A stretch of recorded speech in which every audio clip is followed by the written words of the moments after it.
Hello दोस्तों, आप सभी का स्वागत है Soul Land two unrivaled the Tang sect के इस एपिसोड में। पिछला एपिसोड काफ़ी इंटरेस्टिंग था। अगर आपने वो नहीं देखी तो आप मेरे चैनल पर विजिट कर सकते हो। ये वाला एपिसोड बहुत ही इंटरेस्टिंग होने वाला है क्योंकि इस एपिसोड में सन मून एम्पायर और श्रेक एकेडमी के बीच स्टूडेंट्स का एक्सचेंज होने वाला है, जिसमें से श्रेक एकेडमी का स्टूडेंट होगा युहाओ।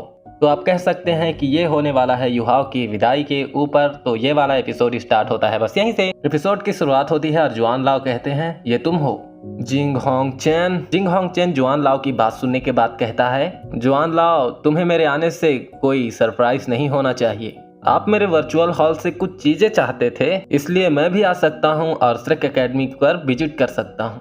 हम जुआन लाओ को देखते हैं जो कि शांत हो जाते हैं और कहते हैं, वैसे भी ठीक है, चलो अंदर आओ। जिंग होंग चेन जुआन लाओ के बुलाए जाने से एकदम हैरान हो जाता है और सोचने लगता है, क्या वो मुझे सचमुच पोसाइडन पवेलियन में इनवाइट कर रहा है? वो लोग आखिर करना क्या चाहते हैं? इसके बाद जुआन लाओ कहते हैं, क्या गलत है, तुम्हारी हिम्मत नहीं हो रही क्या? जिसके बाद जिंग होंग चेन कहता है, हा, हिम्मत नहीं हुई, तो प्लीज अंदर आओ। जुआन लाओ कहते हैं। हम जुआन लाओ और जिंग होंग चेन को देखते हैं जो कि अपने पावर्स का यूज करके अपने लिए एक चेयर बना लिए होते हैं और वहीं पर बैठ चुके होते हैं। जिसके बाद जुआन लाओ कहते हैं, ऐसा लगता है कि सोल गाइडेंस टूल बहुत ही यूजफुल है। तुम सिर्फ लेवल 93 पर हो और तुम सच में मेरे सामने ऐसे बैठने की हिम्मत करते हो? जुआन लाओ की बात सुनने के बाद होंग चेन कहता है, मैंने पहले से ही यही सोचा था। सोल गाइडेंस टूल का इनोवेशन अभी शुरू ही हुआ है। फ्यूचर में सोल गाइडेंस टूल पूरी दुनिया पर हावी हो जाएगा और ये चेंज डेफिनेटली मेरे सन मून एम्पायर से ही स्टार्ट होगी, क्योंकि बाकी सब लोग तो नीची दृष्टि वाले हैं ना। जिंग होंग चेन की बात सुनने के बाद जुआन लाओ कहते हैं, ऐसा है तो चलो टूर्नामेंट के बारे में बात करते हैं। अब तक सारे फैक्ट्स ये साबित कर चुके हैं, सोल गाइडेंस टूल की परफेक्शन पूरी नहीं है। कुछ सेकंड की चुप्पी के बाद जिंग होंग चेन कहता है, तुम ठीक कह रहे हो जुआन लाओ, इसलिए मैं हमारे दोनों स्कूल्स के बीच एजुकेशन एक्सचेंज का ऑफर लेके आया हूँ। जुआन लाओ जिंग होंग चेन का ऑफर सुनकर कहते हैं, वैसे लेकिन हमारे स्कूल ने तुम्हारा मन कैसे बदल दिया? अगर ये कंपटीशन के लिए है तो तुम्हारा मन बदलना जरूरी भी नहीं था। क्या आज तुम्हारी जर्नी का यही मोटिव है? जिंग होंग चेन जुआन लाओ की बात सुनकर कहते हैं, ये तो बस इसका एक पार्ट है। मैं स्वॉर्ड ऑफ जस्टिस को वापस चाहता हूँ। जिंग होंग चेन की बात सुनने के बाद जुआन लाओ फिर से कहते हैं, स्वॉर्ड ऑफ जस्टिस? माँ जियो ताओ के मार्शल स्पिरिट में इम्प्रूवमेंट हुए हैं और वो तब से कोमा में है। अगर तुम उसका इलाज करने में सक्सेसफुल रहे तो मैं तुम्हें स्वॉर्ड ऑफ जस्टिस वापस सौंप दूंगा, और अगर नहीं तो भूल जाओ। थोड़ी देर सोच विचार करने के बाद जिंग होंग चेन कहता है, क्या मैं उस स्टूडेंट को देख सकता हूँ जिसके बारे में तुम बात कर रहे हो? अचानक वहीं पर मू लाओ की आवाज सुनाई दी जाती है जो कह रहे होते हैं, उसे सेकंड लेवल पर ले जाओ। जुआन लाओ थोड़ा गुस्सा होते हुए कहते हैं, क्या मू लाओ सच में उसे परमिशन दे रहे हैं? जुआन लाओ की आवाज सुनने के बाद तो जिंग होंग चेन के पसीने छूटने लगते हैं और वो अपने मन में कहता है, ये डिवाइन पावर इतनी डरावनी क्यों है? आई होप कि श्रेक एकेडमी का सबसे स्ट्रॉन्गेस्ट पर्सन ये जुआन लाओ ही हो। लेकिन ये अनोन पर्सन कौन है? जिंग होंग चेन तो डर चुका होता है। जिसके बाद वो हिम्मत बांधते हुए जुआन लाओ से कहते हैं, जुआन लाओ, ये अनोन सीनियर कौन है? अभी भी मेरे पास रैंक 3 और रैंक 9 के सोल गाइडेंस टूल हैं। अगर मुझ पर हमला होता है तो श्रेक एकेडमी को मैं पूरी तरह से खत्म कर दूंगा। इसके बाद हमें मू लाओ की लेजेंडरी वॉइस सुनाई दी जाती है जो कि कहते हैं जिंग होंग चेन से, अगर ये मेरे पोसाइडन पवेलियन पर एज अ गेस्ट तुम्हारे एंटर करने के लिए नहीं होता और अगर मैं सच में इंटरफेयर करने का सोचता भी हूँ तो तुम्हारे पास जो भी टुच्चे मुच्चे सोल टूल वेपन्स है वो मेरा कुछ भी नहीं बिगाड़ सकते। जिंग होंग चेन भी समझ जाता है और घबराते हुए कहता है, ठीक है, पोसाइडन पवेलियन का गेस्ट बन पाना ये मेरे लिए पहले से ही एक गर्व की बात है। मैं सचमुच आभारी हूँ।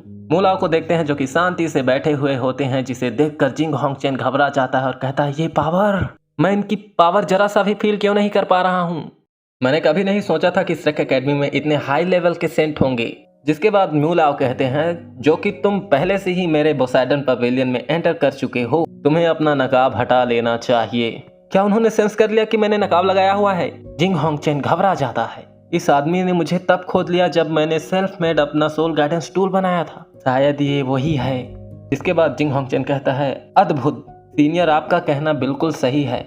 मुझे मेरे इस व्यवहार के लिए माफ कीजिएगा। आखिरकार मुझे डिवाइन हॉल का मास्टर बनने के लिए मुझे कम से कम हीरोज को सरप्राइज करने में कैपेबल तो होना ही चाहिए। लेकिन अफसोस की बात यह है कि होंग चेन का जन्म एक रिस्पेक्टेबल प्रेजेंस के बिना हुई है, इसलिए मुझे अपना भेष बदलना पड़ा। मुझे अपना इंट्रोडक्शन देने दीजिए। मैं सन मून एम्पायर के रॉयल एकेडमी का प्रिंसिपल हूँ, जिंग होंग चेन। क्या मुझे आप अपना सरनेम बता सकते हो? भाव भड़क जाता है और कहता है, ये वही है जिसने सिस्टर को चोट पहुंचाई है। जिंग होंग चैन की बात सुनने के बाद एल्डर म्यू शांति से रिप्लाई करते हुए कहते हैं, मेरा सरनेम म्यू एन है। मेरा मानना है कि अब ऐसे लोग नहीं हैं जो कि बड़ों का नाम याद रखते हों। जिंग होंग चैन एल्डर म्यू की बात सुनने के बाद कहते हैं, सचमुच मैंने ये नाम नहीं सुना। हमने इससे पहले भी बहुत सारी डिस्कवरीज की हैं। हमारे लिए ये सोचना कि हमने इतने इम्पोर्टेंट पर्सन को कैसे नहीं खोज पाया, ये हमारी सबसे बड़ी चूक है। मू लाओ एल्डर जुआन से कहते हैं, उसे जियो ताओ के पास लेके जाओ। हम अंधेरी कमरे में जियो ताओ को देखते हैं जो कि एक बर्फ की सिल्ली पर लेटी हुई थी। जिंग होंग चैन कमरे को देखने के बाद कहता है, इस कमरे का मैनेजमेंट तो काफी इनक्रेडिबल लगता है। जैसे कि मैं उसका ऑरा फील कर पा रहा हूँ, उसकी देखभाल करने वाला आदमी मू लाओ ही होगा। क्या मैं बारीकी से जियो ताओ को ऑब्जर्व कर सकता हूँ? मू लाओ कहते हैं, ठीक है। जिसके बाद हम एल्डर म्यू का एक क्लोन देखते हैं जो कि वहां पर पहुंच चुका हो, जिसे जिंग होंग चैन देखकर एकदम हैरान हो चुका होता है। ये तो एक स्पिरिचुअल बॉडी है। ऐसा अवतार बना पाने में कैपेबल होना, क्या एल्डर सचमुच ऐसी पावर का यूज करने में कैपेबल हैं? एल्डर म्यू की पावर्स को देखकर तो जिंग होंग चैन पहले से ही हैरान हो चुका होता है। जिसके बाद वो अपने आपे को संभालते हुए कहता है, तभी मू लाओ कहते हैं, मैंने उसके डिफेंसिव वॉरियर से एक रास्ता खोल दिया है, प्लीज अंदर जाओ। जिंग होंग चैन उस पास से होते हुए जियो ताओ के पास पहुंचता है और उसकी नर्व्स को चेक करने लगता है। जिसके बाद जिंग होंग चैन कहता है, मुझे माफ कीजिएगा, इस छोटी बच्ची का फायर अनस्टेबल लगता है। मुझे डर है कि मुझमें भी उसे ठीक करने की कैपेबिलिटी नहीं है। जिंग होंग चैन की बात सुनने के बाद मू लाओ कहते हैं, अगर ऐसी बात है तो तुम हमसे कुछ मांगने के बारे में तो भूल जाओ, वापस दूसरी मंजिल पर लौटो। जिंग होंग चैन एल्डर म्यू की बात सुनकर सकपका जाते हैं और कहते हैं, चलिए बात करते हैं। मैंने सोचा था कि मैं अपना इनिशियल प्लान सभी पॉसिबल रिजल्ट्स के लिए तैयारी कर ली है, लेकिन इस एल्डर से मिलने के बाद तक मुझे सच में ये रियलाइज हुआ कि मैं पूरी गहराई से नहीं सोच रहा था। एल्डर म्यू जो कि चेयर पर बैठे हुए होते हैं, जिंग होंग चैन से कहता है, तुम्हारी राय में क्या लगता है कि श्रेक एकेडमी, पोसाइडन पवेलियन और सन मून एम्पायर में से कौन सा बेस्ट है? मू लाओ की ऐसी बातें सुनने के बाद जिंग होंग चैन निराश हो जाता है और कहता है, जूनियर ऐसा कुछ भी कहने की हिम्मत नहीं करेगा। अगर ये एक बैटल है तो सोल गाइडेंस टूल की कैपेबिलिटीज बेजोड़ हैं। हालांकि ये बैटल पावर पर ही डिपेंड करता है। नो डाउट कि श्रेक एकेडमी ही बेस्ट है। भले ही ये हमारा डिवाइन हॉल हो या बॉडी सेक्ट, हम डेफिनेटली हारेंगे। जिंग होंग चैन की बात सुनने के बाद मू लाओ कहते हैं, तो ऐसा भी हो सकता है कि अगर दोनों पार्टी आपस में मिल जाते हैं तो। जिंग होंग चैन, एल्डर ने पहले ही आपके डिवाइन हॉल पर विजिट कर लिया है। सोल गाइडेंस टूल के साथ आपका एवोल्यूशन सच में मेरी एक्सपेक्टेशन से बहुत ज्यादा है। हालांकि तुम अभी भी ये एक्सेप्ट करने की हिम्मत करते हो कि सबसे पावरफुल आदमी सोल मास्टर नहीं है। मू लाओ की बात सुनने के बाद जिंग होंग चैन कहता है, हाँ आप सही हो, इस समय यही सिचुएशन है। क्या आप वास्तव में वर्चुअल हॉल में गए हैं? ये तो बहुत टेरिफाइंग लगता है। मू लाओ जिंग होंग चैन की फालतू बातों को सुनकर कहते हैं, अगर तुम्हारे पास कोई और रिक्वेस्ट है तो तुम बेझिझक मुझसे कह सकते हो। इसके अलावा आप अपने सोल गाइडेंस टूल को श्रेक एकेडमी में इंडिकेट करने का साहस करते हो तो इस एल्डर को तुम्हारी सिटी में फिर से विजिट करना होगा। मू लाओ की बात सुनने के बाद जिंग होंग चैन घबरा जाता है।